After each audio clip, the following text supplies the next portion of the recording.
Good morning. My name is Dr. Kevin Agrawal. I'm a sports and orthopedic physiotherapist and the director of Kevin's Akhada, the performance studio. Well, in today's video, I'm going to talk about warm-up and cool-down. काफ़ी लोग बात करते हैं इसके बारे में, काफ़ी लोग बोलते हैं उनको पता है, काफ़ी लोग बोलते हैं कि हम वार्म-अप करते हैं, हम कूल-डाउन करते हैं, बट क्या आप एक्चुअली सही कर रहे हो? किसी ने आपको बताया है, आपने खुद से वो डेवलप किया है कि आपने कहीं कुछ पढ़ा है? बहुत सारे मिथ्स है, बहुत सारे रॉन्ग चीज़ें हैं जो warm up and cool down में लोग कर रहे हैं एंड इसी को क्लियर करने के लिए आज ये वीडियो बनाया जा रहा है।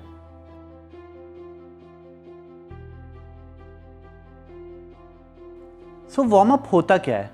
अब फॉर एग्जांपल अभी अगर मेरे को बाहर जाना है, मेरे को रनिंग करना है, ये वीडियो में मैं मैक्सिमम रनर्स के लिए बात करूँगा, जिसमें marathon runner, cross country runner, sprinters, hill runners, up hill जाना है, डाउन हिल जाना है, डिफरेंट टेरियन पे आपको दौड़ना है, लद्दाख में दौड़ना है या फिर मे बी राजस्थान में दौड़ना है, समर्स में, विंटर्स में, ये सब चीज़ों के हिसाब से मैं आप रनर्स के बारे में बात करूँगा।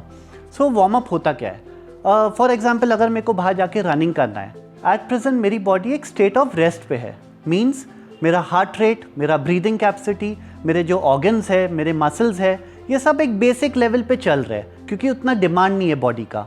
लेकिन जब मेरे को रनिंग करना है, मैं ऑब्वियसली बॉडी का डिमांड बढ़ा रहा हूँ, मैं अपना हार्ट पे डिमांड बढ़ा रहा हूँ कि वो ज़्यादा ऑक्सीजन सप्लाई कर पाए, ज़्यादा ब्लड पंप कर पाए, मेरा लंग्स ज़्यादा ऑक्सीजन सप्लाई कर पाए, मेरे मसल्स ज़्यादा फ्लेक्सिबल हो जाए, ज़्यादा अच्छे से मूव कर पाए। ये चीज़ें करने के लिए मुझे वार्म अप करना है। अब वार्म अप कैसे करेंगे? सबसे पहले तो आपको इंडिविजुअल लोगों के हिसाब से देखना है। अब सपोज़ हम लोग 3 जन हैं, ए, बी एंड सी। ए आधे घंटे में उसकी बॉडी गर्म हो जाती है, बी को 1 घंटा लगता है और सी 15 मिनट में उसकी बॉडी वार्म्ड अप हो जाती है। लेकिन जब हम मैराथन के लिए जाते हैं, आप तीनों सेम लेवल की एक्सरसाइज कर रहे हो, सेम इंटेंसिटी से कर रहे हो, सेम ड्यूरेशन का वार्म अप कर रहे हो, तो एक बंदे का बॉडी गर्म हो गया क्योंकि उसका बॉडी वैसे ट्रेंड है, बाकी 2 रह गए क्योंकि उनकी बॉडी को ज़्यादा टाइम लगता है।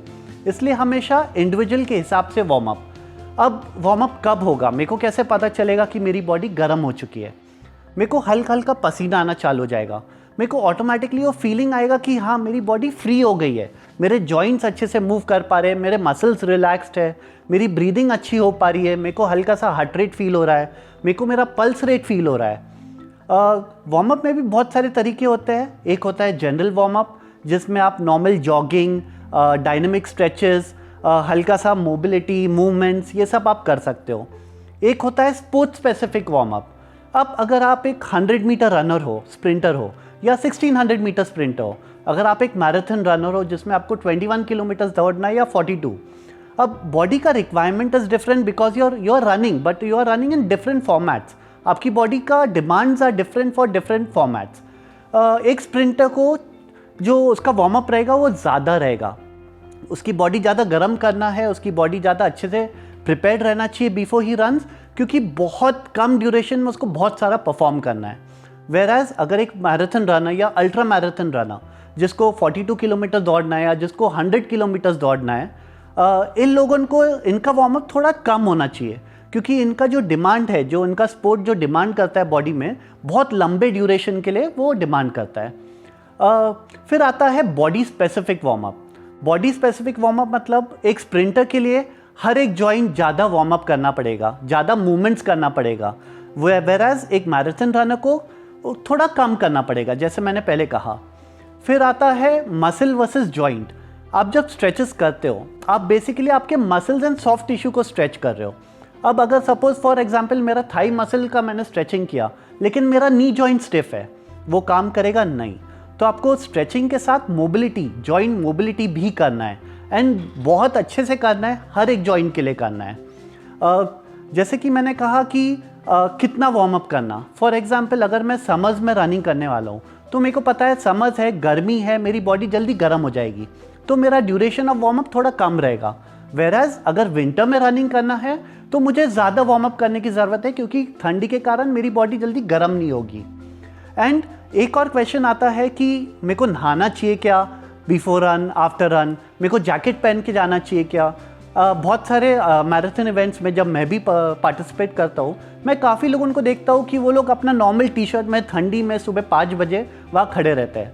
उससे क्या हो रहा है, आपकी बॉडी ठंडी हो जा रही है, एंड सडनली जब आप दौड़ रहे हो आपको इंजरी के चांसेस बढ़ रहे हैं। So my recommendation, before the run आप एक हॉट वाटर शावर ले लो, आप अपना ट्रैक सूट पहन लो।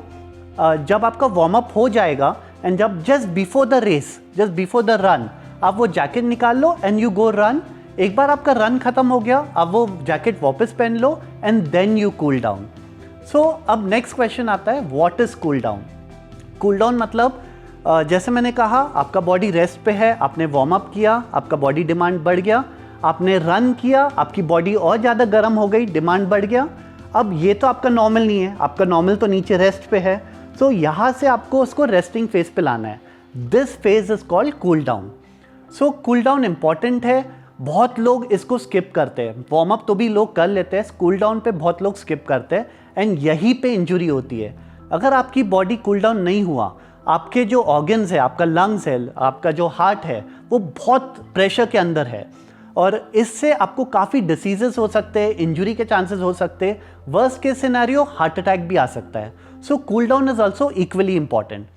सो गाइज, अगर आपको ये वीडियो पसंद आया, please like, share and subscribe to our channel, and we'll be coming up with such more videos for you, so stay tuned.